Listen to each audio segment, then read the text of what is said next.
मोरया केसरी मैदानातील सेमी क्रमांक 3 सुटला आणि सेमी क्रमांक 3 मध्ये होता अखंड महाराष्ट्राचा लाडका बक्या-डॉन आणि त्याचा आज पायरा होता वादल. मानघर पारगावकरांचा वादल आणि बक्या-डॉन यांचा पायरा आपल्याला आज बघायला मिळाला. आणि या सेमीमध्ये गजा 4x4 आणि राणासुद्धा होता.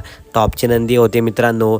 गटपास टॉपच्या स्पीडने झालेले सर्व आणि 100% गुलाल करणार आणि गुलालाची मानकरी झाली आहे. आता मित्रांनो फायनलमध्ये तुमचं मत काय? ही जोडी एक नंबर. आता तुम्ही बघू शकता सेमी क्रमांक 3 मध्ये काटाकीर लढत झाली, परंतु निकाल घेतला बक्या-डॉन आणि वादलने.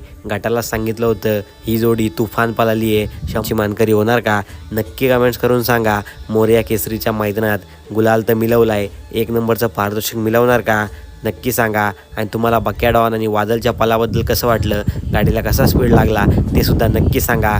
टॉपची लढत झाली मित्रांनो. डोळ्याचं पारणं फेडणारी लढत आपल्याला बघायला मिळाली आणि सुंदररित्या गाडी पळाली वादल आणि बक्या-डॉनची. तुम्हाला व्हिडिओ आवडली असेल तर नक्की व्हिडिओला लाईक करा.